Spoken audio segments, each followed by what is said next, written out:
agradecer muito mesmo a presença de todo mundo aqui. Enfim, vamos lá, Marta. Vamos lá. Bom dia, pessoal. Enfim, é com um prazer imenso, né, que eu recebo aqui o Davidson, que vai ajudar a gente a poder estabelecer essa discussão aqui no nosso curso, né? E, bom, ressaltando que essa iniciativa do nosso curso está alinhada, né, com algumas preocupações da diretoria hoje em poder instaurar no Instituto como um todo um projeto de ações afirmativas e de inclusão, bem como do nosso departamento, que vem realizando os fóruns de discussão interraciais, né?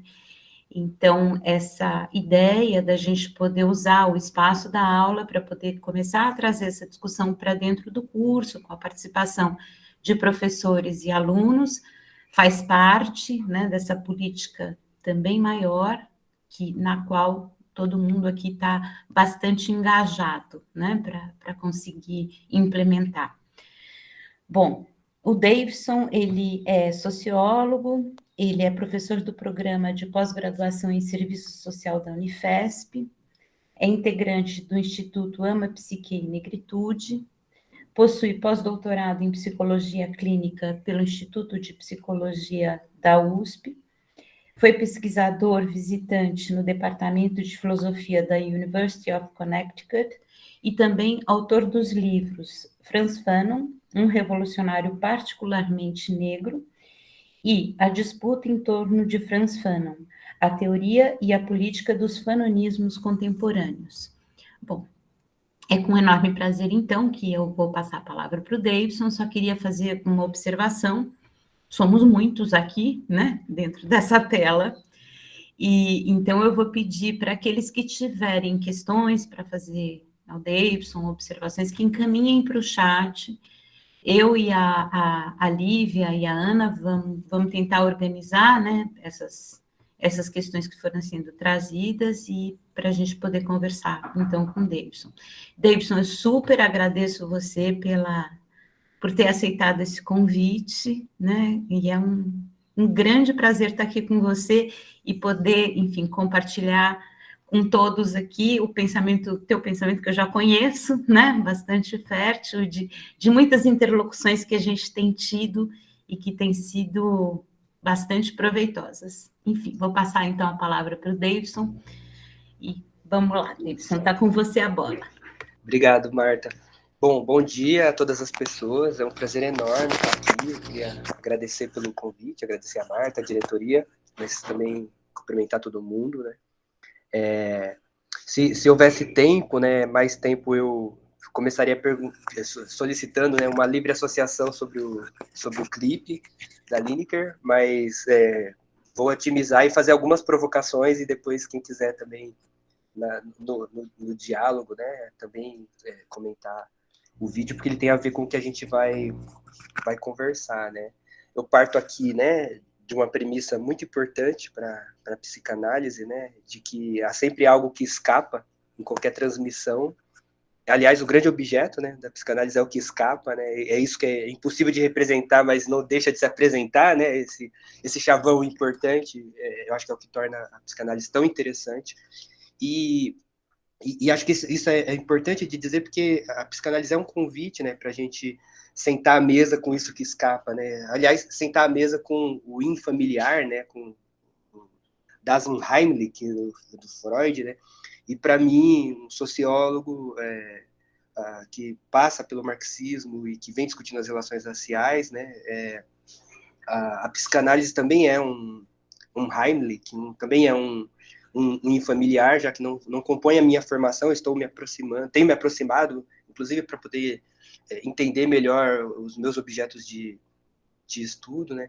E eu acho que é exatamente esse lugar de estrangeiro ou de infamiliar que também faz esse diálogo tão interessante, né? Então, também vou aqui me permitir trazer um olhar ou trazer provocações a partir de quem está nessa fronteira, né?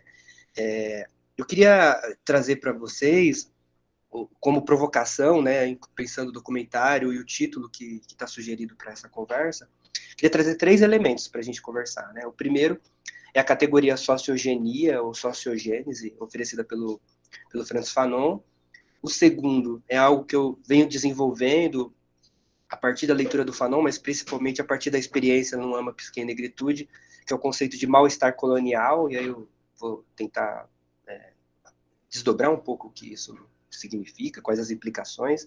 E um terceiro, eu queria propor alguns diálogos entre uma ideia, uma noção que aparece lá no Frantz Fanon, no Pele Negra, que é a noção de zona do não ser, e fazer alguns diálogos com a noção de vazio do Lacan, né? Então, essa é a minha pretensão, num curtinho tempo, mas eu estou muito ansioso para ouvir vocês, estou muito empolgado também para que seja um diálogo mesmo e que a gente pense juntos e juntas essas questões.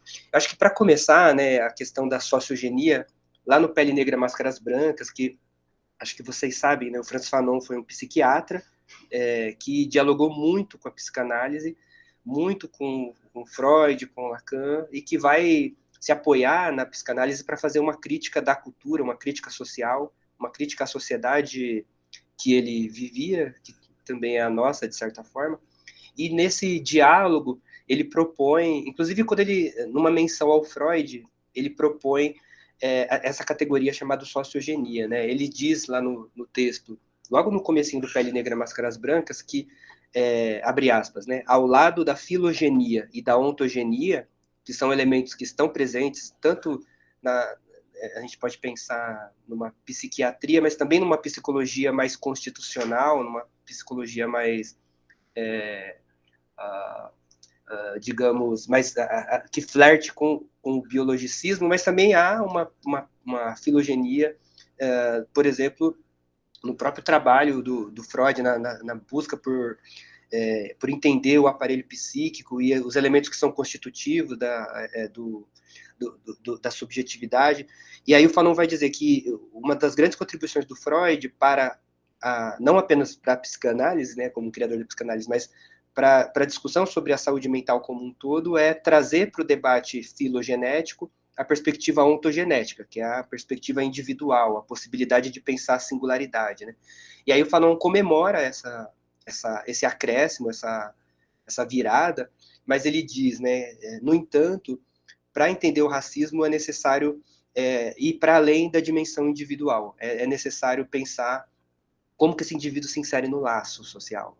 E aí ele diz, né, ao lado, portanto, da filogenia e da ontogenia, é necessário levar em conta a sociogenia. É curioso esse parêntese que o Fanon faz lá no começo do livro, porque vocês sabem, né, o próprio Freud coloca explicitamente lá no Psicologia das Massas e Análise do Eu, o quanto que toda psicologia individual é também uma psicologia social. E isso não é só uma frase solta, apesar que a gente só lembra dela, mas é algo que estrutura toda a reflexão, né, sobre o desejo, sobre o Édipo, sobre tudo que vem na proposta enquanto espinha dorsal da psicanálise. Mas, ao mesmo tempo, há, né, também na psicanálise, certas leituras que, partindo da noção do 1 a 1, vão secundarizar aquilo que compõe aí tudo aquilo que não seria de objeto da clínica e, portanto, as questões sociais, elas, quando não são ignoradas, elas são desconsideradas. É óbvio que existem psicanálises, e não apenas uma psicanálise, mas na época do Fanon era muito forte esse olhar de que as questões sociais não eram algo que os psicanalistas tinham que se debruçar, né? Então, enfatizar isso é algo importante da perspectiva dele, mas a gente também fica sem saber, como ele não desdobra muito, o Pele Negra e Máscaras Brancas era um ensaio, a gente não consegue saber se ele está propondo ir além do Freud ou se ele está reivindicando que a própria psicanálise leia o Freud, né, nesse sentido de considerar as dimensões do social. Mas o fato é que, para o Fanon, para a gente entender os efeitos psíquicos do racismo, das discriminações, das formas de dominação, é necessário considerar que sociedade é essa ao qual o sujeito se compõe. Isso implica uma discussão uma compreensão das realidades sociais, econômicas, culturais, sobre o qual se dá a subjetividade, né? E aí, isso coloca uma série de desafios para a gente, que é pensar o sujeito, assim como a psicanálise propõe, no seu laço, né? Que laço é esse? Que sociedade é essa? Porque pensar o laço social implica pensar que sociedade é essa. E o Fanon vai dizer, a nossa sociedade social é uma sociedade capitalista, mas não existe capitalismo sem racismo. O racismo é um elemento que atravessa a organização, a estruturação do próprio capitalismo, e esse elemento precisa ser pensado quando eu estou olhando para o laço social. Aliás, né, é no laço que eu existo para o outro, e, portanto, para mim, e o laço implica também lidar com o olhar, com o desejo, com a expectativa do outro. A pergunta que o Fanon faz a partir da sociogenia é, tá, mas se é isso, então que tipo de imagem a respeito de mim é possível criar numa sociedade onde o olhar que o outro tem sobre mim é atravessado pela racialização? Ou mais, né? Se a gente pensar as dimensões sociais da própria sociedade capitalista, o capitalismo ele se desenvolve a partir de um processo desigual e combinado de distribuição da divisão do trabalho, né? Então, a gente tem um tipo de capitalismo, é tudo capitalismo, mas o capitalismo ele imprime uma certa sociabilidade na metrópole, nos centros capitalistas, e uma outra sociabilidade na periferia, nas colônias, né? Se o que marca a sociedade moderna é a emergência de um indivíduo e de uma individualidade, aliás, é disso que se trata, né? Porque esse indivíduo ele é desconectado aparentemente, né? Ele é desconectado de determinadas verdades e premissas que até então estavam vigentes na Europa, mas para existir esse indivíduo como tal, foi necessário a negação do reconhecimento dessa individualidade nas pessoas colonizadas. Há uma relação, pelo menos para o Francis Fanon, entre colonização e modernidade. A modernidade ela surge na placenta da violência colonial, e é exatamente a negação daquilo que aparece na Europa como fundamento da sociabilidade burguesa, a individualidade e todos os conflitos daí advindos, é exatamente a negação disso nas colônias que permite o desenvolvimento dessa forma de humanidade na metrópole. Então, se não existe sujeito sem seu laço, a pergunta do Fanon é: o que é ser sujeito, ou que tipo de sujeito emerge a partir de uma sociedade ou de uma sociabilidade atravessada pela racialização e pelo racismo, mas, sobretudo, né, que tipo de imagens e de mal-estar e de angústias emergem desse contexto? Será que isso será que as reflexões existentes elas dão conta de pensar essa dimensão? No plano filosófico ou mesmo jurídico, uma das questões que marca o colonialismo é aquilo que a gente pode chamar, pelo menos eu tenho chamado nos meus trabalhos, de interdição do reconhecimento. Se a gente pensa, por exemplo, a escravidão, o escravo não era humano, e a escravidão ela é condição para o desenvolvimento da sociedade capitalista, mas ela surge, a escravidão moderna, no contexto em que, no mesmo contexto, no mesmo momento temporal, em que vai emergindo uma ideia de indivíduo e de sujeito na Europa. Então, ao mesmo tempo que eu tenho um sujeito que é livre, que é indivíduo e que é naturalmente permeado, né, na noção de sujeito que emerge ali, permeado por uma noção universal de igualdade. Ao mesmo tempo, essa igualdade é negada na colônia, ela precisa ser negada na colônia, porque o escravo, se ele fosse reconhecido também como livre, a própria escravidão seria inviabilizada. Então, isso implica, no plano da filosofia, do direito, uma certa exclusão das pessoas colonizadas dessa noção de indivíduo, de sujeito que está emergindo na Europa.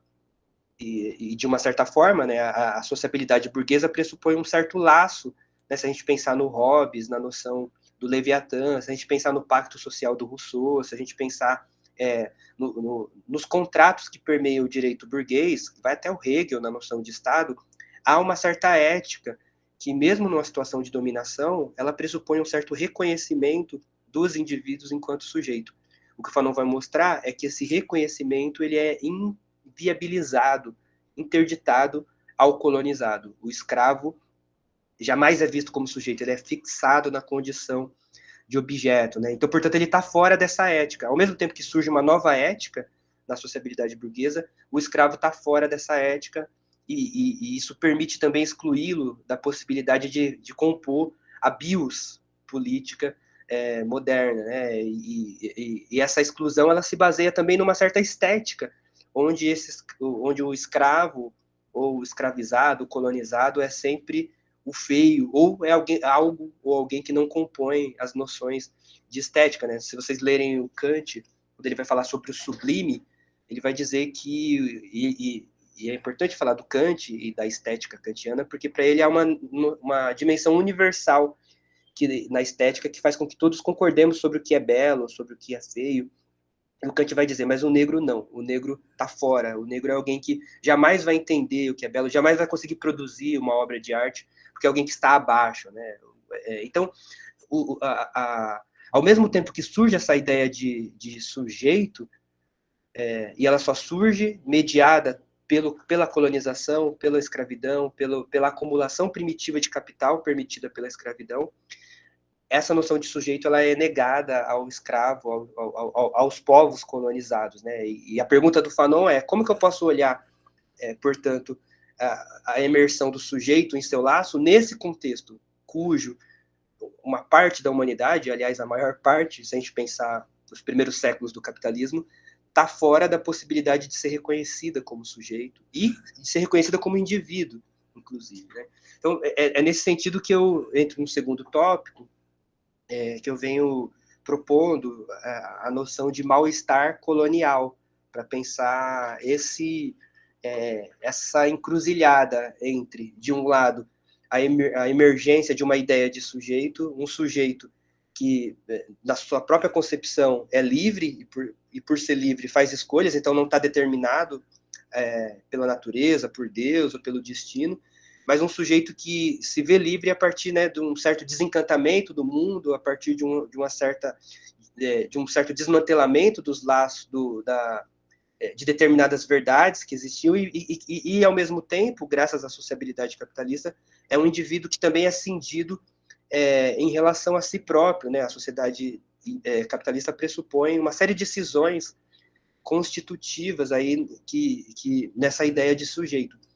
Mas, ao mesmo tempo, né, se essa noção de indivíduo e de sujeito que surge na sociabilidade burguesa, ela inclusive incita novos conflitos, novas angústias existenciais, e é daqui que a gente explica a emergência da psicanálise, né? Porque a psicanálise surge no século XIX, final do XIX, começo do XX, e não no século XVI, e não ela surge porque ela está tentando dar resposta aos conflitos advindos dessa sociabilidade.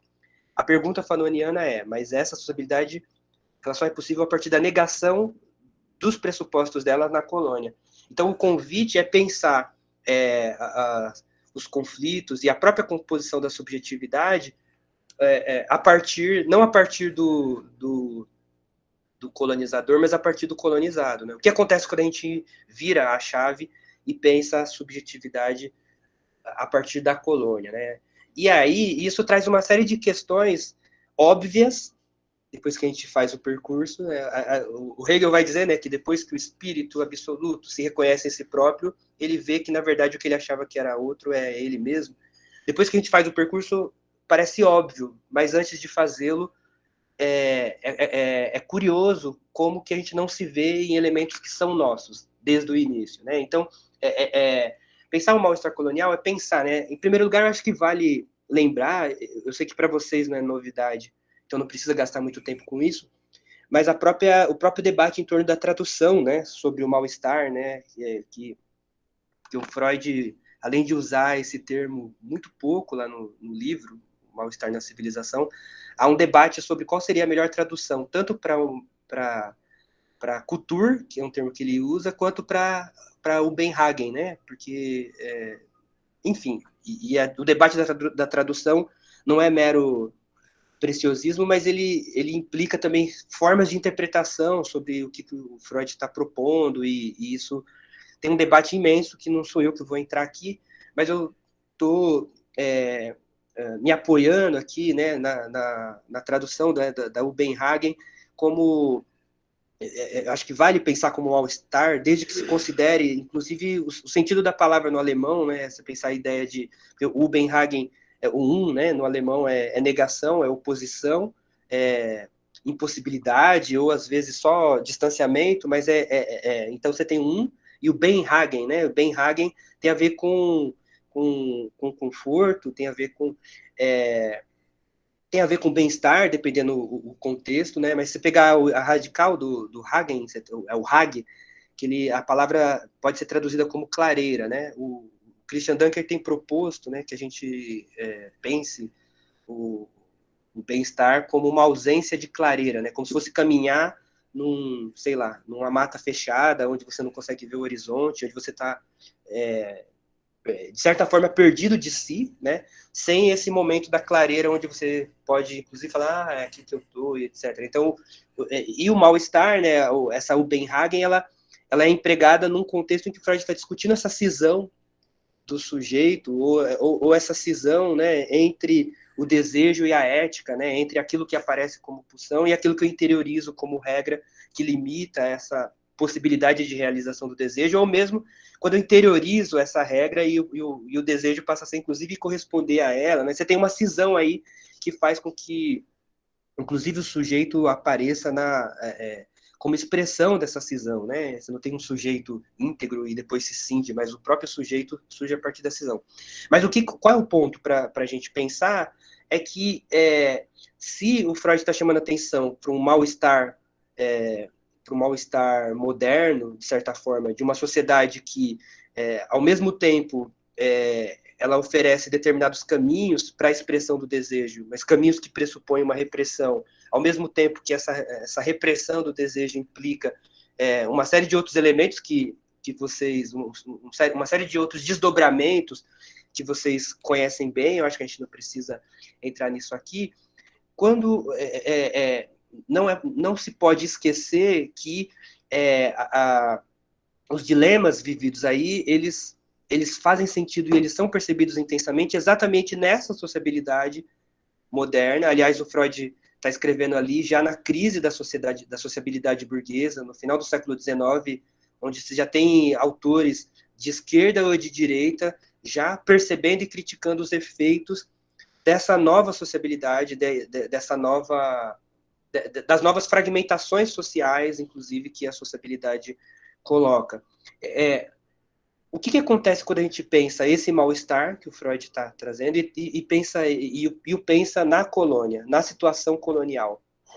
Se esse mal-estar que o Freud descreve é desse indivíduo que agora se sente desenraizado, esse indivíduo que agora ele está no laço, mas ao mesmo tempo a sua experiência subjetiva ela é experienciada de forma cindida e atravessada, o que acontece ou como se dá esse processo quando a gente olha, por exemplo, para esse outro que é condição para o desenvolvimento da sociedade burguesa, mas que sequer é visto como indivíduo, posto que o escravo não é um indivíduo no sentido moderno, o escravo é uma peça. O escravo não é se a gente pensar algo, né, que vai ficar óbvio no século XIX, o escravo não é um trabalhador, termo marxista, o escravo é um meio de produção. E isso marca um conjunto de relações sociais para com ele, mas também sociais para sustentar esse tipo de relação produtiva, que implicam certos elementos subjetivos que precisam ser pensados, né? Então, nesse sentido, uma provocação, vocês podem inclusive dizer, não, mas essa provocação não funciona, você não está considerando isso e isso e isso. Eu vou ficar bem grato, bem feliz, porque eu sou o estrangeiro sentando à mesa com vocês. Mas eu tenho feito uma provocação no sentido de pensar um mal-estar colonial, para pensar essa particularidade sócio-histórica sobre o qual a subjetividade negra vai ser produzida. O Fanon vai dizer, em primeiro lugar, que é o branco que cria o negro. Não existia um negro antes da modernidade, não existia um negro antes da colonização, mas o grande problema é que o negro é criado exatamente no momento em que os indivíduos rotulados como tais não são reconhecidos como humanos. Então, a própria emergência do termo negro, ele surge para excluir os indivíduos enquadrados nesse lugar da ética, da política, da estética, do clubinho, daquilo que está se forjando como sujeito, né? Do Descartes ao Kant, ao Hegel e etc. É exatamente para excluir essas pessoas desse lugar e reduzi-las ao objeto que o termo negro emerge. Mas é um tipo específico de objeto, né? Porque se a gente pensar desde o Hegel ao Lacan, do Freud ao Foucault, todo mundo é objeto de todo mundo e não tem sujeito sem objeto. O problema não é ser objeto, o problema do racismo é outro. É uma fixação das pessoas no lugar de objeto, uma fixação quase absoluta, uma fixação que se apresenta como absoluta. O escravo não é visto jamais como sujeito, apenas como objeto. Então, repito, o problema não é ser objeto, o problema é ser fixado nesse lugar a partir de determinadas significações que não permitem trânsito, né? E, ao mesmo tempo, essa fixação, ela cumpre um lugar particular específico do ponto de vista econômico, né? A escravidão, para ela se sustentar, ela pressupôs um rapto, ela pressupôs um sequestro, portanto, desmembramento, desmantelamento de laços sociais ao qual as pessoas estavam inseridas nos seus contextos de origem. Ela pressupõe uma travessia sob condições das mais desumanas, mas ela pressupõe a imersão dessa pessoa, que não é vista como pessoa, numa nova relação social onde ela é coisa. Né? Então, repito, né, que tipo de subjetividade emerge a partir daí, dessa sociabilidade onde você tem um grupo de pessoas, aliás, a maior parte da sociedade, que não são vistas como pessoas. Se a gente quiser brincar com conceitos mais contemporâneos, né, a gente pode dizer que a escravidão, ela é uma vida, a vida na escravidão é uma vida permanentemente nua, em todos os sentidos, aliás, né? Tem uma autora chamada Marimba Ani, que ela vai, inclusive ela faz uma pergunta, né? Por que a psicanálise discute bastante o Holocausto e o Holocausto judeu, mas tem tão poucas reflexões sobre o que ela chama de Holocausto escravista, o Holocausto colonial, que, do ponto de vista de intensidade e de duração, foi muito mais amplo, né? Não, o problema não é discutir o primeiro, o problema é não discutir o segundo. Por que não há reflexões na mesma direção, pensando as consequências subjetivas da escravidão e tudo que advém daí? Nesse sentido, eu acho, né, que esse debate nos permite fazer uma torção aí na própria ideia de homo sacer do Agamben, né?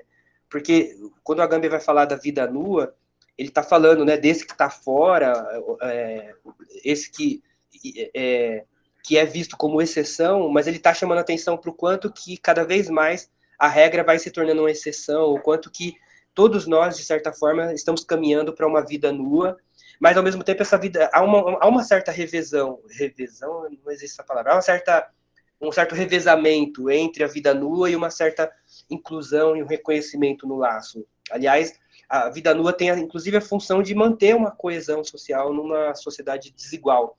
Mas talvez o que o Fanon está chamando a nossa atenção aqui é algo de outra natureza. Não é só uma opressão dentro do laço para manter uma coesão numa sociedade desigual, mas é um tipo de laço que se baseia em uma... Na psicanálise tem aquele termo fora-clusão, né? Vou usar o cluso-exclusão, o inclu-exclusão, que se baseia num tipo de exclusão, porque ninguém está fora, não é possível estar fora, então está todo mundo dentro, o escravo também está dentro, mas uma inclusão que o vê fora permanentemente. Esse revezamento que é necessário para manter a coesão, ele não se dá, porque a inserção do escravo no laço não é como contratante do pacto social, mas é como um objeto que está em jogo na disputa por outros, né? O escravo não entra como sujeito. Então, por quê? Porque o racismo ele aprisiona, né, o escravo no lugar da exceção e aprisiona de uma forma permanente, né? E isso coloca um conjunto de outras questões para nós pensarmos, porque se o escravo é uma coisa, quando acaba a escravidão, nós não estamos mais na escravidão, né? Então, do ponto de vista jurídico, somos todos cidadãos brasileiros, brancos, negros, Estou falando do Brasil, mas a gente poderia estar falando de Cuba, da Venezuela, do Uruguai, da Holanda. A Holanda foi um dos países que mais enriqueceu com o tráfico escravagista. Mas, ao mesmo tempo, né, a gente tem a abolição, e a abolição redefine o pacto. Agora, do ponto de vista jurídico, somos iguais. Mas, ainda assim, ainda que sejamos iguais, se o que baliza o direito burguês é a noção de indivíduo, há, ao mesmo tempo que somos todos iguais, um processo de racialização onde o negro é sempre reduzido ao grupo.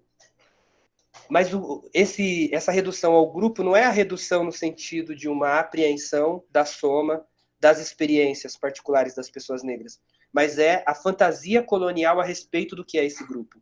Então, quando se fala o negro, não é o negro no sentido da experiência negra, mas é as fantasias coloniais a respeito do que é um negro. Né? E aí, o que é um negro? O que, em última instância, é fruto das taras, das projeções coloniais. Então, ao mesmo tempo que eu tenho a inserção, no período pós-abolição, do negro na lei, mas ao mesmo tempo ele não está inserido na ética.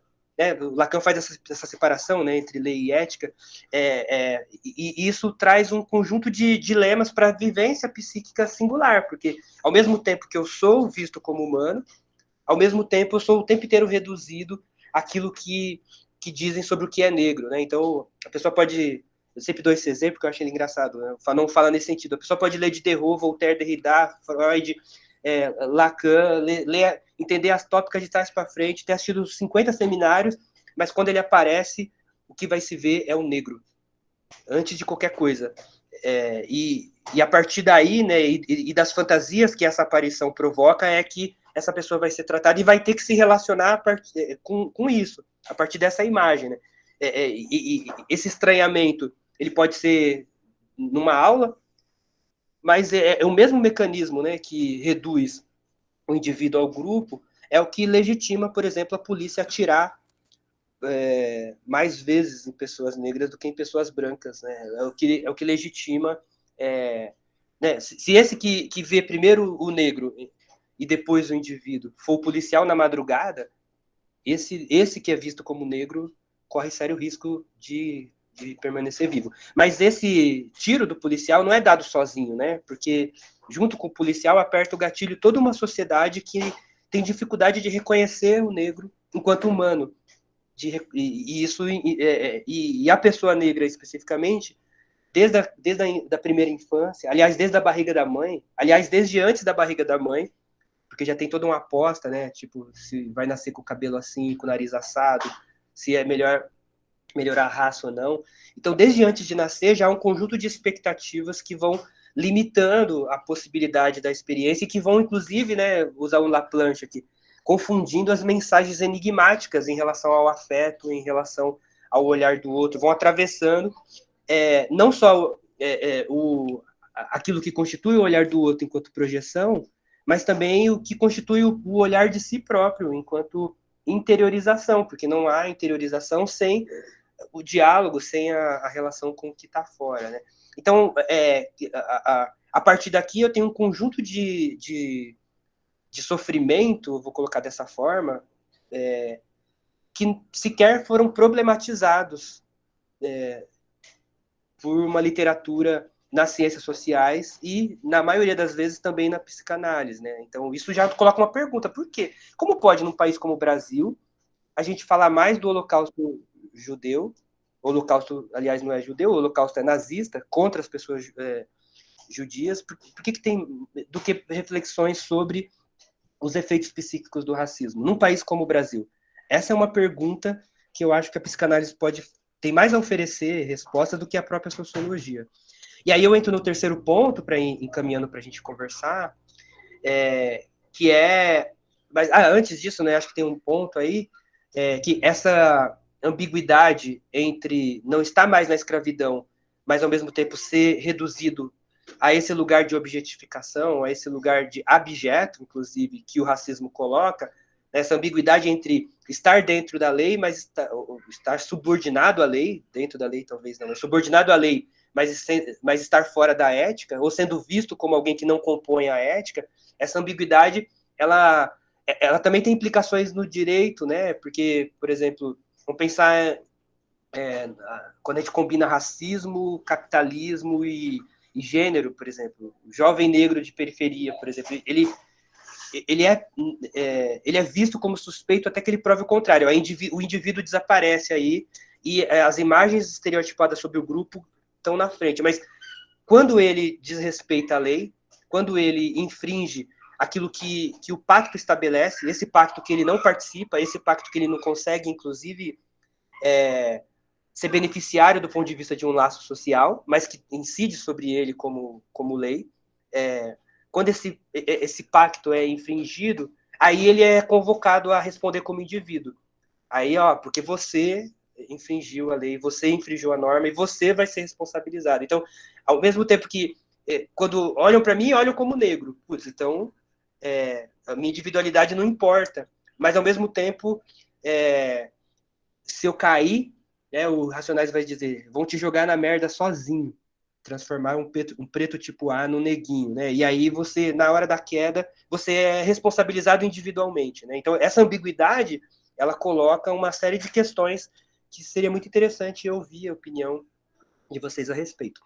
E aí eu entro no terceiro ponto, que é o diálogo que o Fanon faz com a fenomenologia. Ele está lendo o Sartre, né, propriamente dito, ou lendo Hegel a partir do Sartre, em um conceito que o Fanon vai chamar de zona do não ser. E aí, na minha opinião, né, o Fanon leu Lacan, no Estádio dos Espelhos, o Fanon leu a tese de 32 sobre o delírio e tal, mas algumas questões muito importantes do Lacan são posteriores à morte do Fanon, né? O Fanon morre em 61, e os seminários, por exemplo. Mas é curioso que o Fanon está trazendo alguns elementos que tem um autor chamado Cian Barbosa, que ele sugere que o Fanon acaba antecipando algumas sacadas posteriores do Lacan. E aí essa noção de zona do não ser, ela é muito oportuna para a gente pensar essa provocação do Cian Barbosa, né? Porque o que é a zona do não ser, do Fanon? A zona do não ser é a zona de liberdade. Ao contrário do que as pessoas possam pensar, né? Uma leitura Foucaultiana do Fanon poderia supor que o branco é o ser e o negro é o não ser. Não é isso que o Fanon está falando. O Fanon está dizendo que o que nos caracteriza enquanto sujeitos é a zona do não ser. É a indefinição e, ao mesmo tempo, a angústia diante dela que nos constitui, que nos permite a liberdade. É o fato de não sermos definidos. E, ao mesmo tempo, né, viver essa indefinição é encarar os próprios buracos, é encarar as próprias contradições, é encarar aquilo que o Lacan, né, vai colocar enquanto vazio, né, e que ele faz isso a partir, inclusive, né, de um diálogo com a noção de estrangeiro, vou colocar estrangeiro, mas alguns preferem traduzir como infamiliar, né, do Heimlich, do Freud. Então, a zona do não ser é o que nos define enquanto humanos, é a liberdade, a criatividade, mas ela é angustiante, ela é desejar o outro e o outro escapar, ela é ter que lidar com o olhar do outro, não ser capturado por ele, mas ao mesmo tempo não deixar de considerá-lo como parte daquilo que constitui o eu. E isso é infernal, né? O Sartre diz, meu inferno é o outro, nesse sentido. E isso é o que nos faz humanos. E lidar com isso é o que nos permite crescer, ou se a gente pensar, né, da noção de falta, que não é a mesma coisa que vazio, mas na noção de falta é a falta que constitui o sujeito e de certa forma, encarar o vazio é fundamental até para a gente entender o que nos move, né? Ou para se permitir se mover em outras direções, para além daquilo que nos move, é assumir a possibilidade de influenciar nesse processo. Né? Então, a zona do não ser é esse lugar que eu estou aproximando aqui da noção de vazio do Lacan. Né? Então, qual é o problema do racismo?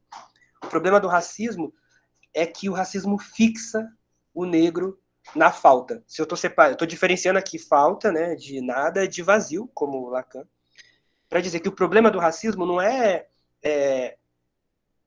criar mais um obstáculo, porque a vida é cheia de obstáculos de barreiras ao nosso desejo. Mas o problema do racismo não é ser mais uma barreira que a gente vai ter que lidar. O problema é um tipo particular de barreira que dificulta as nossas formas de lidar com o nosso vazio. Então, o racismo ele é algo que é um tipo de fixação que fixa o negro na falta.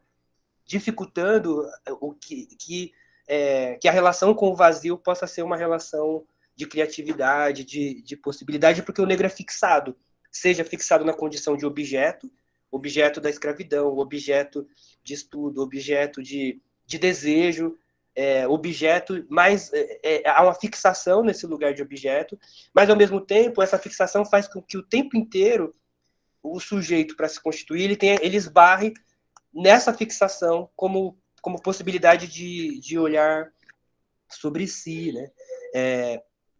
Se a falta é a condição para o desejo, se o desejo se move em relação à falta, né? Mas ao mesmo tempo a gente pode falar em falta imaginária, em falta real, em falta simbólica. O racismo coloca uma torção nessa relação com as faltas à medida em que fixa o negro na falta, mas aí a gente pode pegar a ideia de falta imaginária, né? Falta de quem? Essa é uma pergunta indigesta. Falta de quem? Se o negro é fixado na falta, ele é fixado na falta de quem? Tem um sujeito que sempre escapa ao como que é o nome do título? Esqueci agora. Mas tem um sujeito que sempre escapa aos debates sobre racismo, que é justamente quem projeta essa falta no negro, que é o branco. Então, a grande provocação do Fanon é como que a gente chegou até aqui falando de racismo sem colocar o branco no debate, sem se interrogar sobre o branco, porque se é o branco que cria o negro, se o negro é fixado na falta, é na falta do branco, mas que falta? Aí eu acho, né, não é o Fanon, que essa noção de falta imaginária ela é muito interessante, com todos os seus limites, para a gente pensar, porque o negro é fixado exatamente nas fantasias coloniais que criadas no contexto colonial, mas ao fixar o negro nelas, o branco deixa de vê-las em si. Se o branco cria o negro, se o negro é uma criação do branco, o branco, ao criar o negro, cria a si próprio enquanto branco. Se a identidade, Fanon não fala identificação, né? Mas se a identidade é relacional, ao criar o negro, o branco cria a si próprio. Ao projetar determinados elementos coloniais no negro, o branco deixa de ver esses elementos em si. Isso significa, portanto, não ver em si aquilo que projeta no outro.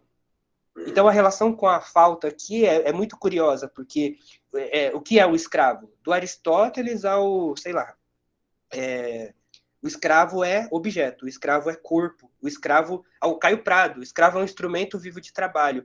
Então, o escravo ele é objeto do desejo do senhor. O Hegel também, né, falando ali da dialética do senhor e do escravo.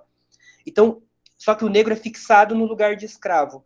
O negro, do ponto de vista ideológico, teórico, mas também subjetivo, há uma fixação do negro no lugar do escravo, no lugar do servo e, portanto, no lugar do objeto. Mas desde o Descartes, essa noção de sujeito que estrutura a modernidade, ela vem já de uma cisão original, que é a cisão entre corpo e alma. Anterior ao Descartes, né? Tá no cristianismo. Antes do cristianismo, nos gregos, sensível versus inteligível. Essa cisão, ela aparece no Descartes como uma cisão entre o cogito, né? E o corpo, que é a resistência. Mas onde está o sujeito para o Descartes? Está no cogito. Está no pensar. Eu penso, logo existo. É o pensar que define o que é o sujeito. Então, é um sujeito que nasce já castrado, porque ao pensar o que é sujeito, ele pensa só o pensar como parte do sujeito.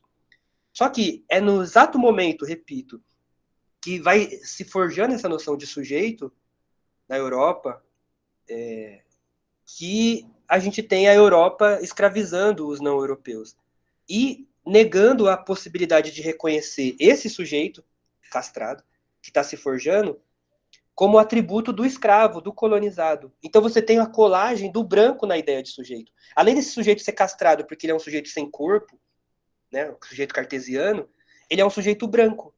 Porque o branco, ao olhar o que é sujeito, ele só pode olhar para si próprio, porque se ele reconhece sujeito no escravo, a própria escravidão está inviabilizada. Então você tem aqui dois problemas. O primeiro é ver o sujeito só como razão, né? Depois o Freud vai desmantelar isso. Mas o segundo é que esse sujeito é branco, uma vez que é só a Europa, só os europeus, só o Ocidente pode ser reconhecido como sujeito. E, ao mesmo tempo, o preto o índio, aliás, negro da terra era o índio, o indígena, e negro da Guiné era o africano. Os não europeus não são vistos como sujeitos, não aparecem em formulação nenhuma. Estou pensando o sujeito, eles se somem. Aliás, a ideia de que o sujeito não tem cor, que é muito interessante, acaba sendo usada para não pensar as particularidades sócio-históricas sobre o qual as possibilidades de ser sujeito se dão. Então, quando pensa sujeito, o negro não está. Quando que o negro aparece? Ele aparece nos lugares do escravo, ele aparece como corpo. Ele aparece naquilo que o Descartes está excluindo da ideia de sujeito. Ele aparece como res cogita. Então, se a gente faz um exercício em qualquer lugar, pensem palavras que vêm à cabeça quando façam uma livre associação sobre a palavra negro. Em geral, ou trevas, ou desgraça, ou coisa ruim, ou corpo. Livre associação sobre África, ou desgraça, guerra, fome, miséria, ou corpo. Safari, corpo ou natureza, né? Sei lá, cores. Há uma dificuldade de pensar um negro como sujeito, e quando o negro aparece, ele aparece enquanto corpo. Isso só é possível mediante uma projeção branca, moderna, de elementos que são humanos, porque não há razão sem corpo, por Fanon, mas uma projeção de elementos que são do próprio branco, do próprio humano, no preto. Então, ao mesmo tempo que o branco projeta nele a razão, ele acaba projetando o corpo no preto. Só que ele também é corpo, assim como o preto também é razão, até porque tudo isso nos compõe, mas há uma projeção colonial que transfere para o preto o corpo, a natureza, a libido, mas também a violência, a agressividade, as contradições, a barbárie, o terrorismo. Em qualquer lugar do mundo que você falar o nome terrorista, a gente vai lembrar do muçulmano. A gente nunca vai lembrar de um europeu, nunca vai pensar um europeu. Quando um europeu promove um ato que poderia ser enquadrado como terrorismo, há todo um debate para poder incluí-lo. Então, há uma transferência de elementos que são próprios para esse outro. E essa transferência, ela estrutura uma noção de humano que é, ao mesmo tempo, branca, porque só o branco pode ser visto como humano, mas, ao mesmo tempo, uma noção de humano inocente, no mínimo, ou castrada, porque é uma noção que se baseia a partir da exclusão de elementos que a compõem, que é transferido no outro que não é visto como humano. Então, a própria noção de humano do iluminismo, ela só se sustenta por uma linha de cor que diz que o europeu, ou que se sustenta a partir da noção de que o não europeu não é humano. Então você tem uma projeção aqui. Se ao mesmo tempo, ao criar o negro, o branco cria a si próprio, ele se cria de uma forma castrada. Olha aqui, que ironia! Porque ao mesmo tempo que o branco se reduz à razão, na sua noção castrada de sujeito, cartesiana, ao transferir tudo que ele não queria ver nessa noção para o preto, ele perde algo de si. Pelo menos no campo da fantasia, o corpo é algo da natureza do escravo e só vai ser visto nele e não em si próprio. Então, quando o corpo negro aparece, esse corpo é assustador ou atraente. Mas ele é atraente não porque o branco está acima de qualquer racialização, mas justamente porque ele é esse outro estranhado, esse outro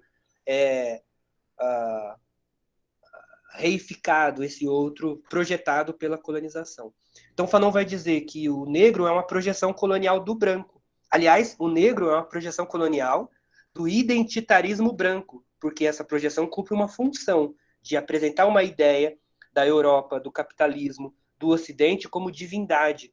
E na noção branca, que na Índia não é assim, em várias partes da África não é assim, mas na noção ocidental de Deus, Deus não é o Deus espinosiano. Deus é o Deus do Santo Agostinho. É um Deus que não tem contradição. É um Deus puro daquilo que lhe é outro.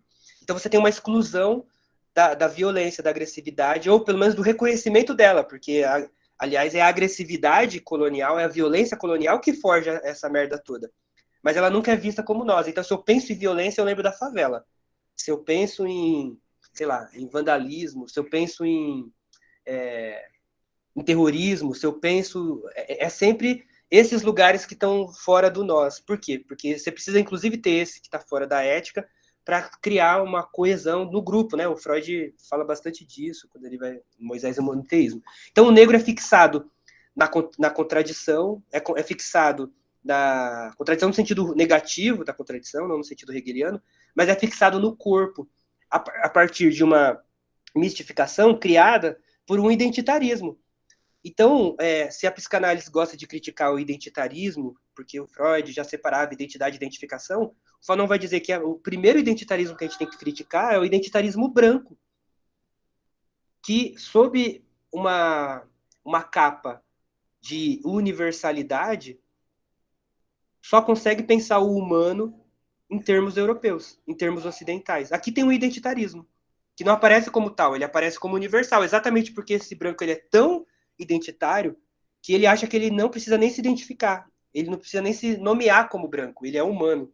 Mas toda vez que se fala desse humano, é da Europa, do Ocidente, ou das próprias relações capitalistas que a gente está colocando. Aliás, elas são mistificadas como se fosse a própria expressão do humano. Então tem um identitarismo aqui. Se é para criticar o identitarismo, essa é a primeira tarefa. Então, esse identitarismo branco, para ele se colocar como tal, ele parte de uma projeção de todas as contradições que são suas, de toda a merda, de todo... O Fanon fala de... ele usa termos psicanalíticos, né? Transgressão, incestos não sancionados, estupro, toda a violência. Lembrem do Freud, Fanon está lendo Freud. Toda a violência que funda a civilização, não tem civilização sem a morte do pai, inclusive. Toda violência que funda a civilização só passa a ser vista no outro. E isso tem um preço. Porque se eu só vejo no outro o problema, eu deixo de vê-los em mim, enquanto indivíduo, mas também a própria relação da Europa, enquanto sociedade, com as próprias contradições, é uma relação castrada. Porque aí eu olho para a Holanda e falo, por que o Brasil não é igual à Holanda? Na Holanda, sim. Mas por que a Holanda é assim? Por que a Holanda consegue ser o que é? Porque houve uma transferência econômica das contradições sociais para a periferia do capital, que é o que permite a Holanda, a Noruega, a Escandinávia, o bem-estar social, o estado de bem-estar social, que permite o que permite a Europa ser o que é, o que permite o humanismo é a negação dele nas colônias, mas essa negação não aparece como parte do nós. Quando a gente olha para o humanismo, a gente vê a afirmação do homem. Quando a gente olha para o nós, a gente vê a noção de civilização e não vê a morte do presente, não só do pai inicial, não só do parricídio, mas a morte do presente que sustenta essa noção de humano, que sustenta essa noção de direito, que sustenta a democracia, que sustenta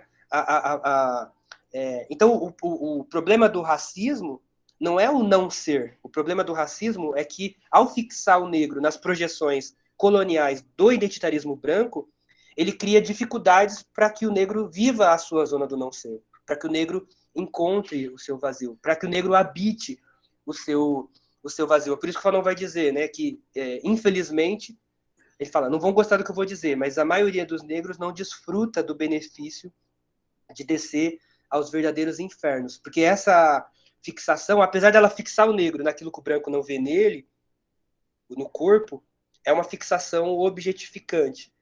E isso tem uma série de implicações, né? Eu escrevi um artigo com o título O Pênis sem o Falo, para falar de masculinidade negra, porque você tem o homem negro, essa fixação, ela não é só demérito, ela aparece como elogio, ela aparece numa expectativa de que o corpo negro seja mais animal do que qualquer outro corpo.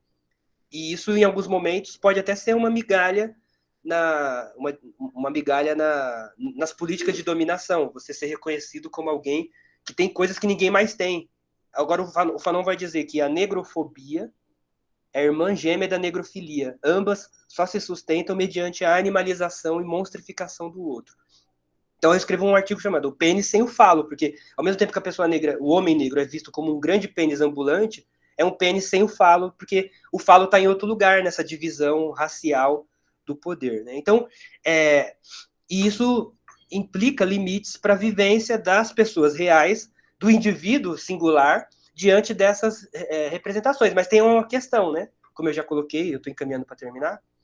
Ao criar um negro, o branco cria a si próprio como raça. Isso significa que não só o negro é racializado, mas o branco também é racializado. Não só o negro vai encontrar esses referenciais distorcidos sobre a imagem do que é negro, mas também o branco vai encontrar esses referenciais a respeito do que é negro. Portanto, esse corpo negro é assustador ou atraente. Ou ele vai encontrar também projeções raciais sobre si próprios, porque ao projetar no outro, coisa que é minha, eu também deixo de reconhecê-las em mim. Então, o branco também tem uma visão alienada sobre si. Se o preto tem complexo de superioridade, de inferioridade, o Fanon nos convida a pensar o complexo de superioridade do branco como um complexo. Né? Nesse sentido, até porque, e aqui tem outro elemento do Fanon, ao projetar no outro, ou melhor, né, ao transferir minhas contradições para o outro, eu deixo de ver em mim. Ao desumanizar o outro, eu também perco a minha humanidade. Ao tratar o outro como monstro, eu me autorizo ser um monstro que o extermina para salvar a minha humanidade. Logo, eu também me monstrifico. Então, durante muito tempo, né, a gente leu, eu pelo menos, né, a professora Marta me indicou um artigo que eu falei, nossa, o artigo do Hélio Pellegrino sobre o Édipo. Primeira coisa que eu pensei quando eu li o Hélio Pellegrino nossa, agora entendi a delinquência juvenil, agora entendi o menino de rua, agora entendi o soldado do morro, agora entendi o jovem que pega um cano.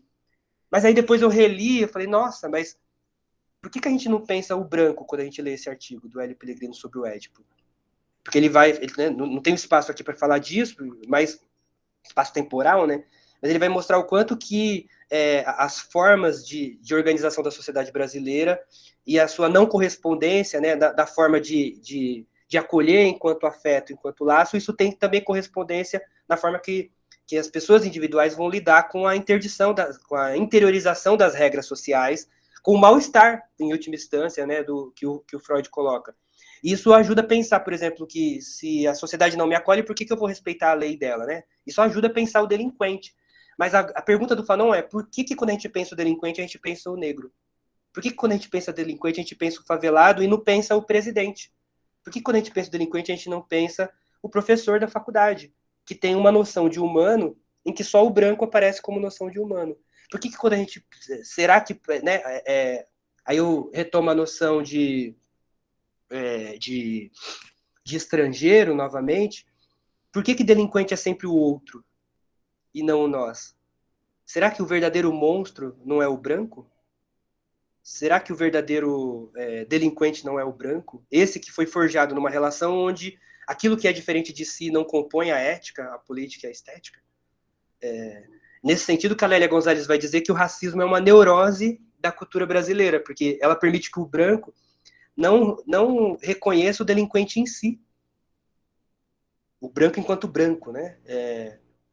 Nesse sentido, você tem um problema aqui, porque se o Freud está nos convidando a fazer as pazes, ou pelo menos a almoçar junto de vez em quando com o nosso Amheilig, com o nosso estrangeiro, se as contradições só estão no outro, eu tenho muito a perder. Então, para terminar, né, as perguntas que a gente pode fazer a partir daí, eu acho, e eu queria muito ouvir vocês, e faço essas perguntas como um estrangeiro, como um infamiliar, mas muito confortável, muito bem recebido, mas ainda como um estrangeiro, quais as implicações desse processo para a clínica?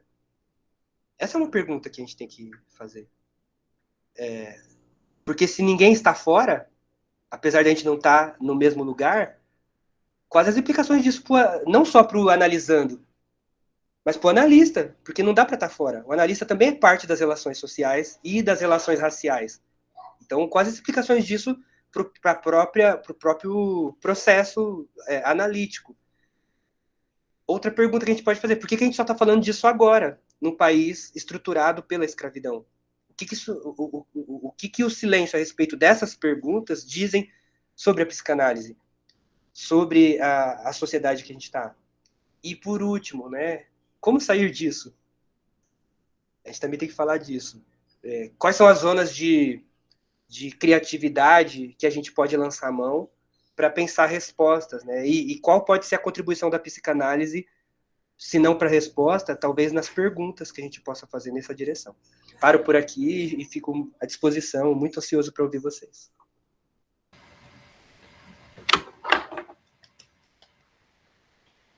Davidson, super obrigada pela conversa aí, pelas coisas que você apontou para a gente. Quero muito, enfim, também colocar, né, nesse debate aí, quando você fala das perguntas, né, uma coisa muito importante que você traz para a gente, e aí estou pensando, né, em toda toda a política que eu apontei como um todo dentro do Instituto, né, de que ao apresentar essa positividade, né, da pele preta, né? Quer dizer, porque a gente sempre vê nessa negatividade, nessa eterna carência, ou numa necessidade de uma certa gestão filantrópica, né? Que, enfim, né? Aponta muito fortemente para a gente um caminho de que essa ação afirmativa ela não pode estar pautada na benemerência, mas sim, né, nisso que você vai apontando de um jeito tão preciso, do quanto é necessário trazer para dentro, inclusive para poder trabalhar as contradições em mim, né?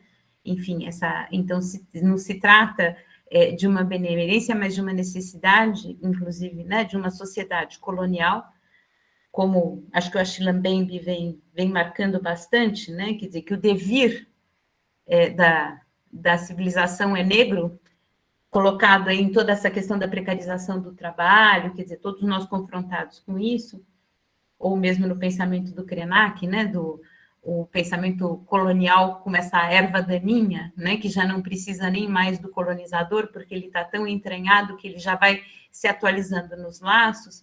Você apresenta para a gente não só, né, quer dizer, na questão da transmissão e da inserção dessas contradições dentro da própria prática da psicanálise, mas eu também ouço como uma possibilidade muito real de emancipação, né? Um pensamento emancipatório, enfim. Fecho aqui com essas observações, e aí quero ver as questões que apareceram no chat. Lívia e Ana, vocês me dão uma ajuda também para ver isso? Sim, claro. A gente podia criar a lista automática aqui, Tá. né, de levantar a mão, mas se eu puder já abrir, né, para a conversa, Davidson, eu fico pensando do lado de cá, né, na minha branquitude, como é um golpe narcísico você perder esse lugar de neutralidade, né, que a gente foi forjado nessa ideia de neutralidade, né, e como que pode ser fecundo a gente conseguir pensar a partir desse lugar no encontro clínico, né? Porque se isso estiver como uma possibilidade de pauta, o que se pode nomear e dizer e também se desidentificar coletivamente, né? E no par terapêutico, podermos, tanto o analista quanto o paciente, a gente se tornar único, né? E não um representante ameaçador de um outro. Então, enfim. Agradeço demais sua fala, sempre muito inspiradora, né?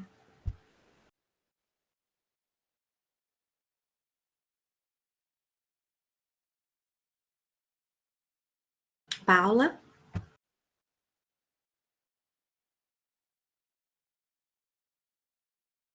Paula, liga o microfone, Paula. Eu abaixei a mão e não liguei.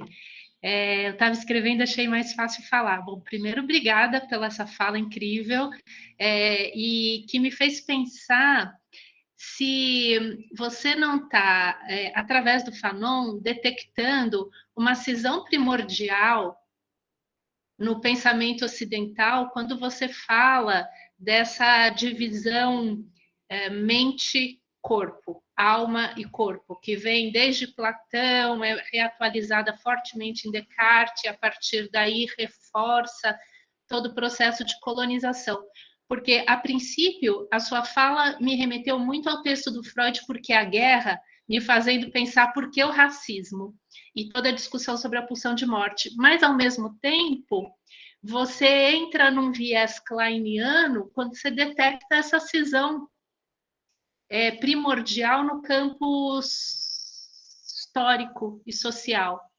Então, queria saber se você faz essa leitura bem kleiniana desses aspectos. E muito obrigada novamente, foi muito incrível ouvir você.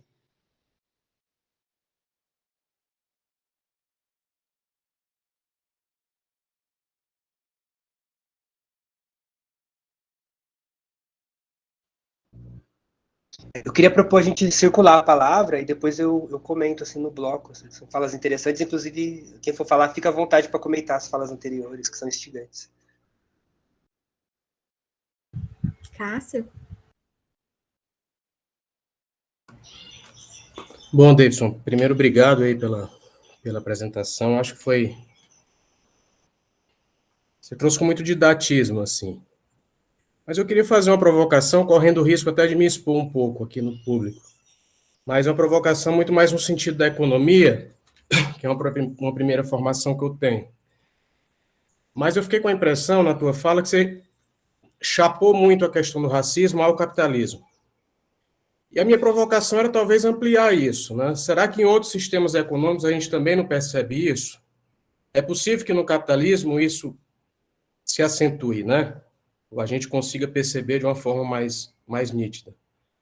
Mas eu fico com essa dúvida, sabe? Do ponto de vista econômico, se também em outras sociedades ou culturas ou estados e nações que têm outra forma de base econômica, se a gente também não percebe esse racismo também, entende? Era mais nesse sentido de ampliar o debate, tá?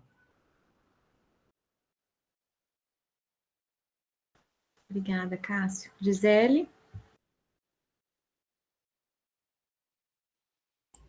Oi, gente.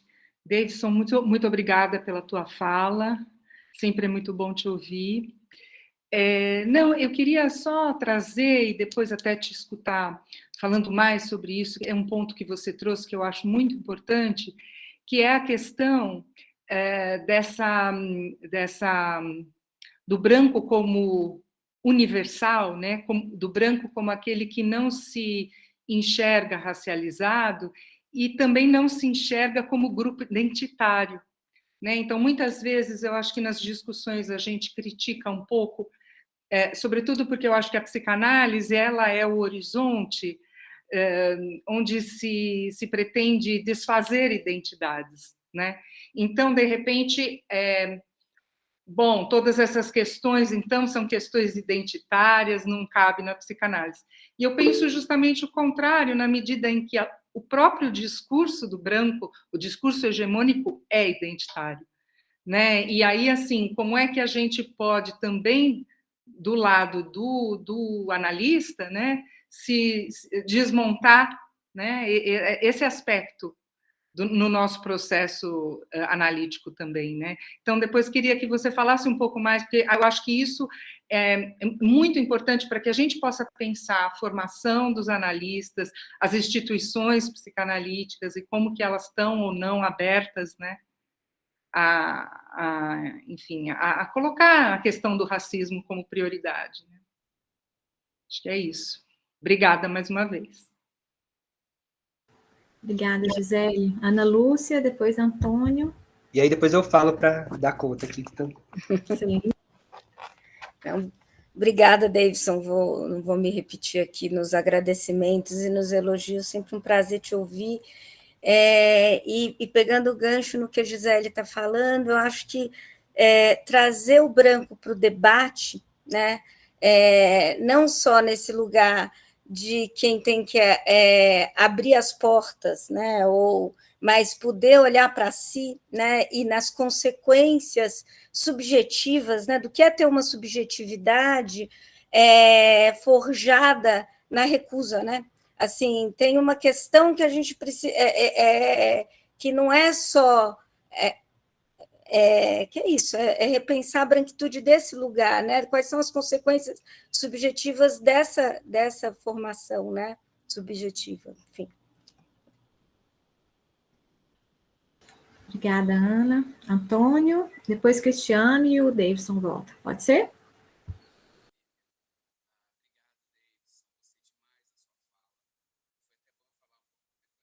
Antônio, liga o microfone, Antônio.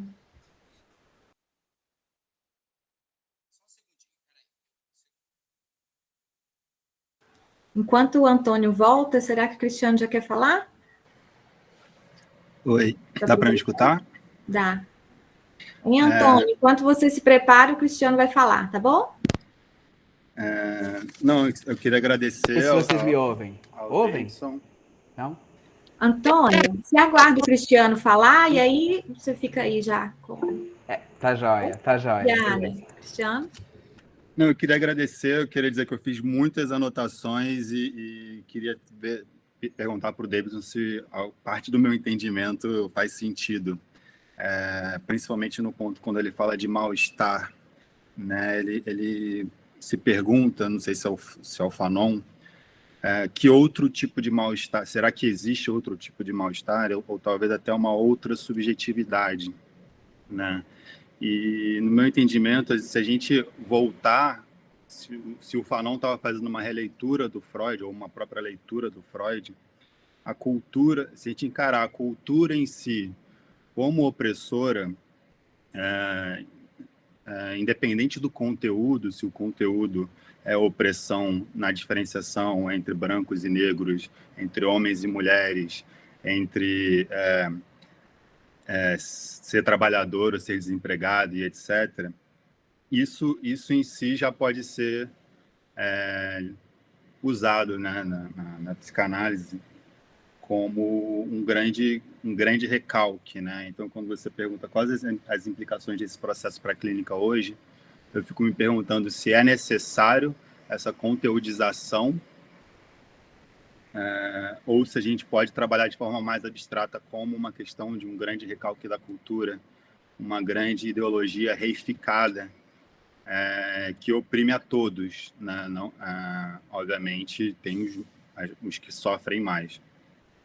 E aí você pergunta por que a gente está falando disso só agora? Eu vejo como realmente um grande exemplo de que o racismo estava presente no Brasil, principalmente, ainda está presente, de maneira como até o complexo de inferioridade brasileiro, de não trazer esse assunto à tona, mas quando você fala Fanon reclama que existe a análise do Holocausto, não existe a análise do Holocausto dos negros, isso pode estar acontecendo agora, né? Por tantos autores que estão surgindo. Então, mesmo com atraso, está chegando, né? Então, tem esse ponto positivo. Uhum. É isso, eu queria ver se eu estou entendendo certo todos esses pontos. Obrigada, Cristiano. Obrigado. Antônio, 2 minutos, e aí, David, a gente pode prolongar até 13h10, e aí a gente encerra, né, para criar nosso enquadre. Então, Antônio... Primeiro, eu não sei se vocês estão me ouvindo. Estão me ouvindo? Agora sim. Então tá jóia, tá jóia. Bom, eu estava dizendo, em primeiro lugar, muito obrigado, Davidson, e eu gostei de falar depois que a Ana Lúcia falou, porque a Ana Lúcia falou de recusa. E eu, dentre várias coisas que o Davidson me fez pensar, uma coisa que me impactou, dessas coisas de que ele falou também, que isso que está na cara da gente é que a gente não vê, né? Eu sempre que pensava na questão da escravidão, claro, eu sabia dessa questão, né? O escravizado não é visto como sujeito, ele é visto como o meio de produção, né? E uma coisa que nunca me ocorreu, e que me ocorreu agora, ouvindo você falar, né, quando você fala, ele é o objeto de desejo. Eu falei, a questão do fetichismo, né? Do fetichismo.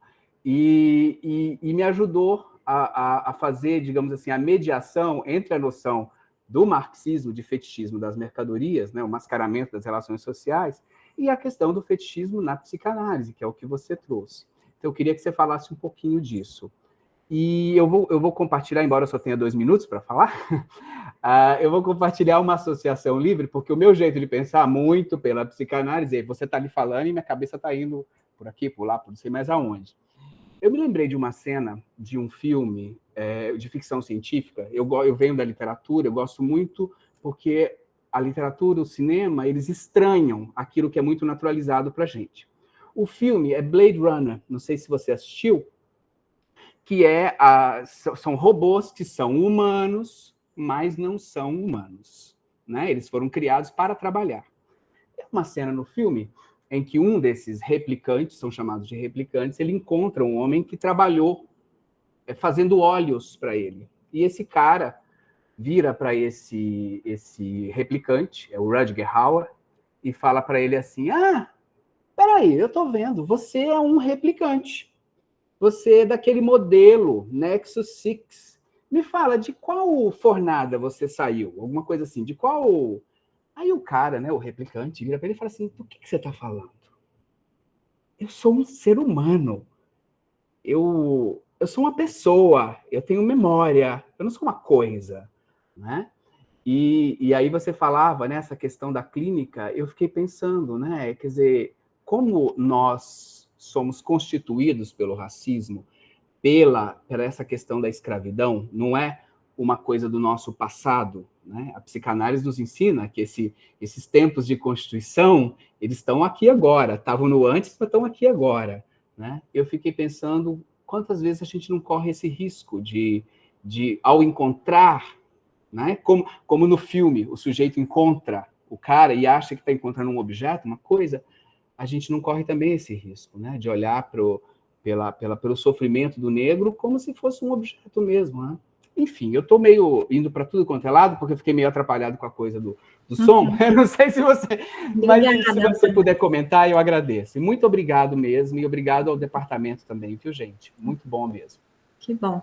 Davidson, tem só um outro comentário da professora Suzana, deixando uma reflexão, né, de que se há a questão da equivalência entre o branco e poder, né? E outra questão é a ponderação a respeito das teorias metapsicológicas sobre a questão e a necessidade de se manter sempre em mente a distância entre a reflexão teórica e a experiência emocional que nos constitui no momento em que se realiza a experiência do encontro. A meu ver, vamos nos aprendendo e apreendendo na experiência. Então, Davidson, temos, então, 15 minutos, né, para te ouvir mais. Gente, obrigado pelas questões, provocações, comentários. Óbvio que não vai dar tempo, né, de dar conta nos 15 minutos, então vou devolver algumas provocações também na livre associação em cima delas, mas são muito interessantes, né? Tem uma... Acho que eu gostaria de começar pela questão da Paula, porque ela me toca, né? Porque eu venho estudando o Fanon, e o Fanon, ele é um autor, eu venho classificando como um teórico das encruzilhadas, porque ele está escrevendo a partir de uma encruzilhada entre a psicanálise e a fenomenologia existencial, e isso permite também um lugar de dentro e fora nas duas, que faz com que ele acabe oferecendo uma terceira coisa que é muito interessante para ambas, né? E ao mesmo tempo ele está ali no marxismo, né? E pensando a partir do movimento de negritude. Então, e uma das questões que ele se depara, e a gente, lendo o conjunto dos textos, a gente vê que é uma questão central para ele, é o dualismo cartesiano. Definitivamente, em termos fanonianos, ou se desmantela o dualismo cartesiano, ou a gente vai rodar e ficar no mesmo lugar. E aí ele vai dizer, inclusive, que não adianta trocar um dualismo cartesiano branco por um negro.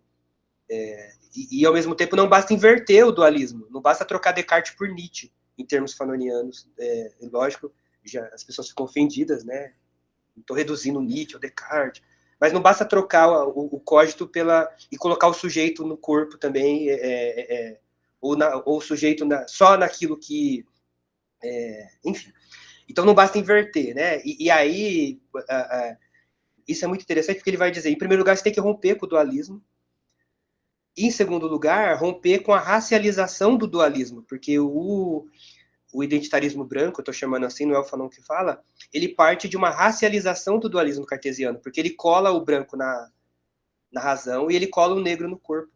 Então, além de eu romper com o dualismo, eu tenho que romper com a racialização dele. Mas não adianta só desracializar o dualismo e mantê-lo intacto, porque ele pressupõe uma relação de estranhamento, não no sentido do estrangeiro, mas no sentido do estranhamento hegeliano, no sentido da alienação. Ele mantém uma alienação da razão com aquilo que lhe é outro, sendo que não existe razão sem aquilo que lhe é outro, né? Então, a primeira tarefa é essa, né? Agora, é curioso, mesmo Freud, no Porquê a Guerra, quando ele se pergunta, quando ele vai observar, né, a violência da guerra, inclusive o peso de inclusive ter você tem implicações do ponto de vista do luto na guerra, porque a morte deixa de ser algo eventual e passa a ser algo tão presente, né, que a própria relação com a vida passa a ser atravessada, e isso implica uma série de desdobramentos. Ainda assim, o Freud, confrontando esse dualismo, ele se pergunta como pode a guerra numa sociedade civilizada, e que sociedade é essa que ele está se referindo? Ele está diferenciando a sociedade ocidental das não ocidentais, para pensar, inclusive, como é possível essa violência, que talvez seja compreensível fora da sociedade ocidental, na sociedade ocidental. Isso é interessante de pensar. A gente pode tentar salvar o Freud desse questionamento, ou lembrar que ele é um sujeito de uma época em que a civilização está, embora, né, tem um debate se o Freud fala em civilização ou cultura, qual é a melhor tradução, ou se ele diferencia, se não diferencia. Não estou ignorando isso, mas também o Freud, como referencial universal de humano, inclusive de distanciamento da cultura com as pulsões, ele está olhando para a sociedade ocidental. Então, isso traz... Até que ponto isso é um limite para aquilo que ele está propondo? A gente tem que fazer essa pergunta, mesmo que a gente conclua na resposta de que não, o Freud está acima de qualquer crítica em relação à racialização, a gente precisa se fazer a pergunta, porque ele é um ser humano de uma determinada época, né? E formado por um certo referencial do que é humano. A pergunta do Cristiano também ela é interessante, acho que todas, né?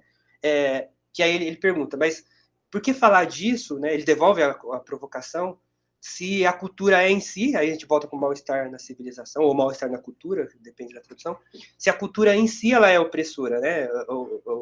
Aliás, o Lacan, quando ele releu Hegel para pensar o mestre, a relação para com aquilo que é outro, mas ao mesmo tempo a submissão diante disso, ela é constitutiva da própria relação, você sempre tem um outro.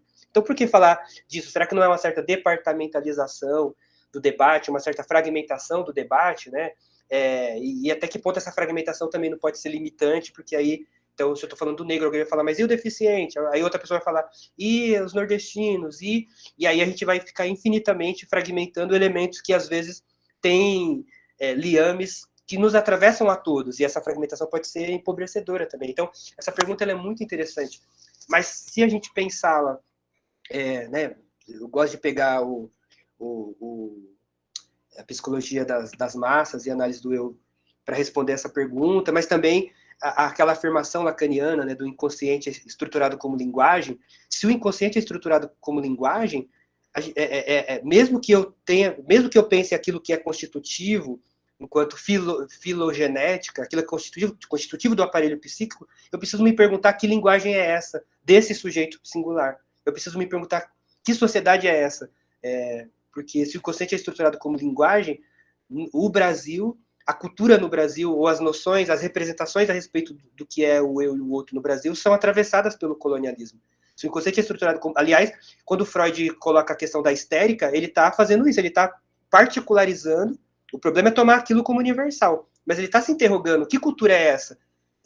Se toda cultura é opressora, se toda cultura ela se coloca como o outro, que de alguma forma me atravessa, eu preciso perguntar que cultura particular é essa. E essa cultura, né, no caso do Freud, é a cultura vitoriana, é a cultura de uma dada sociedade onde a interdição do desejo é visto como possibilidade de alcançar um prazer futuro, é uma cultura cujo ascetismo está presente. Então, eu preciso discutir que cultura é essa para poder pensar como que o sujeito se constitui na relação com a linguagem. E isso nos obriga a ir além da Europa, quando a gente está num país como o Brasil, onde a cultura europeia não é a única cultura que nos compõe enquanto cultura.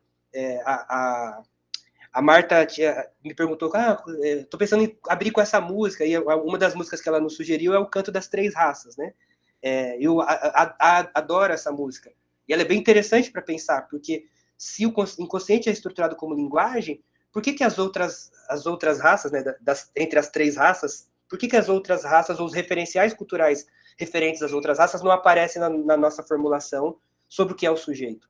Essa é uma pergunta que o Fanon nos provoca a fazer, já que essa resposta não pode ser universal. Eu não posso pegar a cultura vitoriana que o Freud está encarando e tomá-la como exemplo de cultura, porque o que define a cultura, né, se a gente volta no Fichte, se a gente volta em Schelling, é o fato dela ser algo produzido na experiência. Então, eu preciso pensar o particular da cultura. Qual é o particular da cultura brasileira? É de uma cultura que, em primeiro lugar, mistura várias culturas, mas é uma cultura onde a própria cultura é tomada como relação de poder e de exclusão e dominação.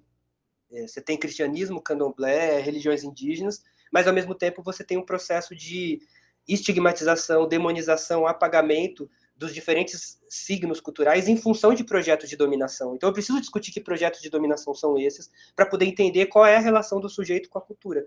Do contrário, eu não entendo, eu estou desconsiderando a ideia de que o sujeito é estruturado como linguagem, posto que a linguagem tem a vernacularidade, né?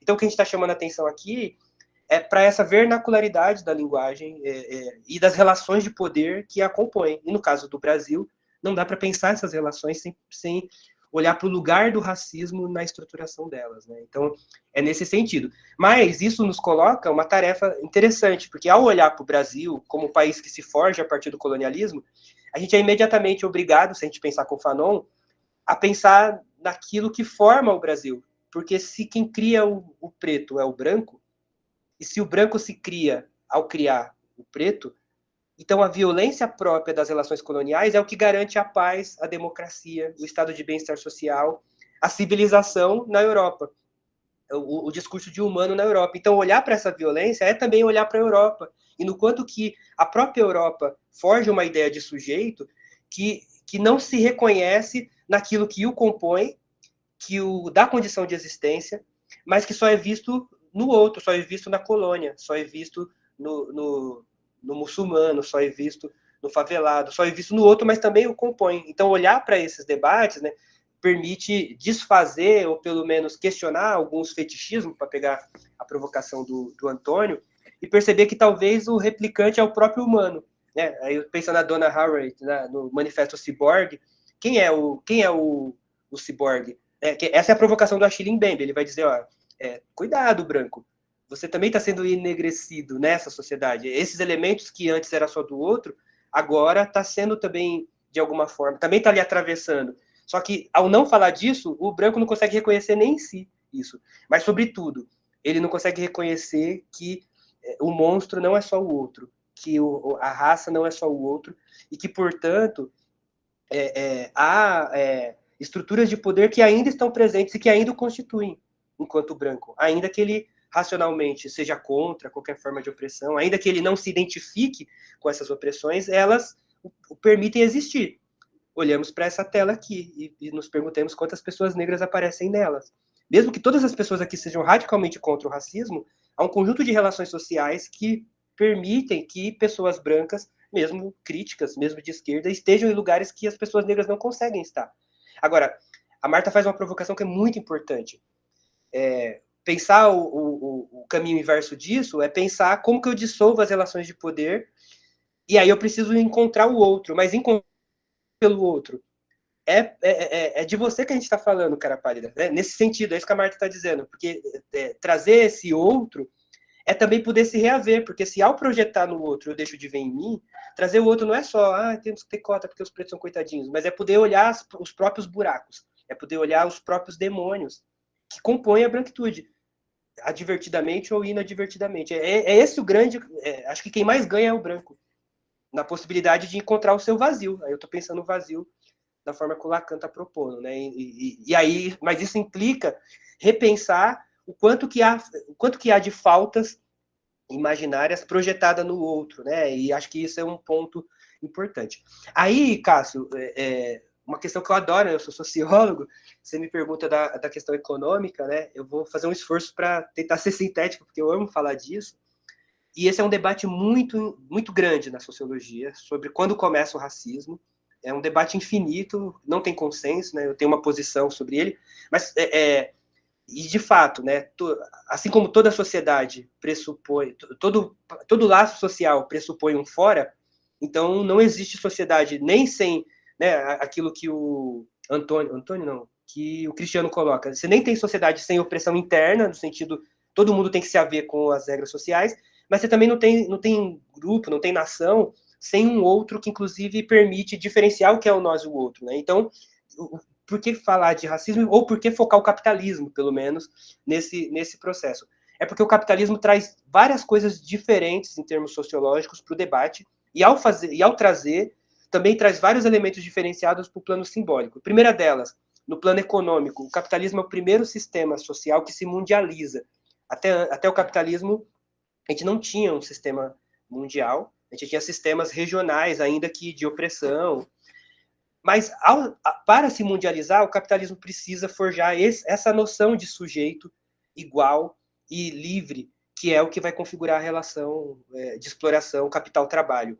E, sobretudo, para a burguesia ter acesso ao poder, ela precisa destronar a aristocracia e fundar uma nova ética, onde a liberdade e a igualdade sejam o fundamento. Então, o capitalismo traz de novidade, tanto no plano econômico, uma mundialização dos seus próprios pressupostos, e, do outro lado, ele traz uma nova noção de humano, ou de sujeito, pelo menos, pautado na liberdade e na igualdade. Qual que é a questão do racismo? Se sempre já tinha escravidão, se já tinha outras formas de dominação, por que agora vem o racismo? Por que só não tem escravidão sem racismo? Porque eu não consigo sustentar a escravidão sem negar esse pressuposto universalista que o próprio capitalismo está forjando. Essa noção de humano como livre e igual não pode ser projetada nesse outro colonizado sob o risco de inviabilizar a própria reprodução do capital. Então, o que tem de novo aqui? Ao mesmo tempo, eu tenho uma noção universalista de humano, o capital se universaliza enquanto relação econômica, mas ele não pode universalizar essa noção de sujeito que ele está forjando, embora ela seja universalista, porque ao olhar para o humano, na verdade, a gente está olhando para o branco. Então, ela é universalista, ela se impõe ao resto, mas ela não pode ser universalizada naquilo que ela traz de conquista, no plano ético, político e estético. Então, a raça vai cumprir um papel aqui que a gente nunca viu, porque a escravidão romana, ela não era baseada na raça, ela era baseada na estrangeiridade, e ainda assim você tinha trânsitos que não eram possíveis na escravidão. Por mais que alguém possa dizer, mas a escravidão também tinha negro que tinha escravo, mas é sempre um negro que tinha um escravo negro. A gente não viu na escravidão um escravo branco. Então, você tem uma fixação do negro nesse lugar que só é possível mediante a imposição de acesso do negro a esse universalismo humanista, que começa a ser forjado lá no Renascimento. E que até autores vão dizer que começa antes da colonização, começa com a expulsão dos mouros de Al-Andalus, da Península Ibérica. E, aliás, agora não adianta nem o judeu se converter, que ele vira novo cristão, ele não é alguém... Então, você tem uma noção de barreira intransponível que não estava presente nem na escravidão romana, nem na escravidão árabe sobre a África, nem na escravidão grega, embora para o grego, né, ainda que para o grego, todo mundo que não é grego é estrangeiro, é bárbaro, porque não sabe falar o grego, ainda assim, você pega os filósofos fodões, boa parte deles eram estrangeiros que estavam presentes. Isso não é possível nesse universalismo diferencialista que representa o capitalismo. Então, o racismo, na verdade, ele nos diz muito sobre o capitalismo, porque ele viabiliza, ao mesmo tempo, essa universalização e, ao mesmo tempo, a impossibilidade dela ser vivida plenamente. Né? Acho que isso é algo que diferencia em intensidade e escala as formas de dominação que já existiam, mas que agora elas são pautadas nesse paradoxo. Né? Então, o capitalismo ele é, ao mesmo tempo, universalista e, ao mesmo tempo, ele impede a universalidade. Agora, essa universalidade, ela é identitária. E é isso que o Fanon está criticando. Porque para ela se sustentar, não basta só negar a noção de humano no negro. Ao criar o negro, o branco cria a si próprio como expressão universal de humano. Então, ao mesmo tempo que se nega essa noção de humano ao negro, ao indígena, ao colonizado, você tem a colagem do branco na noção de humano. Então, é isso que eu estou chamando de identitarismo branco, porque o branco vira o caminho, a verdade e a vida. O branco vira a única expressão de humanidade. Né? Então, para mim, que estou imerso, talvez, no debate racial, é muito curioso, talvez sintomático, ver psicanalistas mobilizando a crítica à identidade para criticar o movimento negro, e não fazendo o mesmo movimento para criticar o identitarismo da própria psicanálise. O identitarismo dessa ideia de universal, onde só a Europa aparece como referencial de universal. Então, tem que criticar mesmo o identitarismo negro, porque se ao mesmo tempo criar um nome, dar um nome né, no processo clínico. Às vezes dei um nome, é isso. Pode ser importante. Por outro lado, o objetivo do processo é me descolar do nome e eu poder me ver como sujeito. Então, há um momento que os movimentos sociais têm muita contribuição porque eles permitem dar um nome. Agora, tem outros momentos que eles reificam a própria nomeação e tem dificuldade de se descolar do nome. Então, o Fanon vai criticar essa dificuldade de se descolar, mas ele vai dizer, beleza, mas vem me dar carteirada de psicanalista pedindo para eu diferenciar identidade e identificação só na hora de olhar para esse que está todo quebrado, precisando dar um nome, e ao invés de fazer isso para quem está inteiro, e se quer se ver como quebrado, porque esse está inteiro também é falso, né? Então, se vamos criticar o identitarismo, vamos começar pelo branco, depois e aí a gente pensa, inclusive, como a clínica pode ser esse lugar de acolhimento de quem está quebrado, ou de questionamento de quem precisa se descolar, mas aí eu preciso escutar o sujeito antes de fazer qualquer provocação, porque se eu vou meter identidade e identificação para quem está precisando ser acolhido antes da pessoa dar o nome, a minha clínica pode ser mais um espaço de violência do que um lugar seguro para que eu me reconstitua, né? Então, nesse sentido, sim, né? Uma pergunta boa, né? A equivalência entre o branco e o poder, eu faria outra provocação, né? Será que há equivalência entre poder e dominação?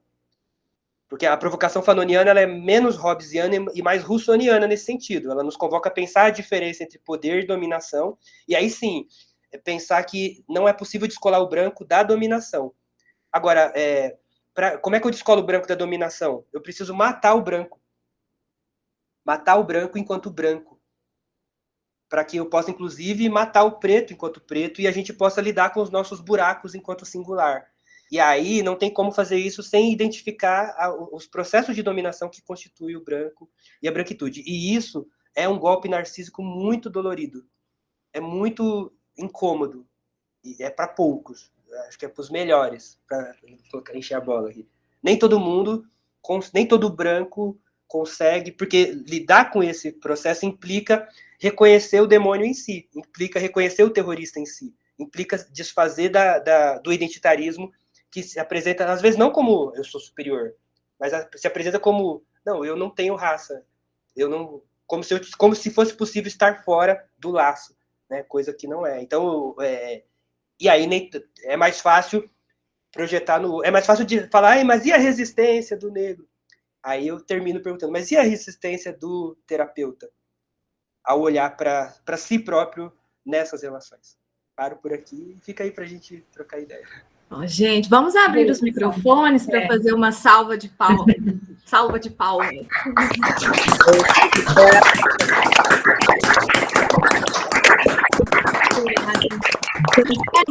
Davidson, super obrigada de novo. É sempre um prazer te ouvir.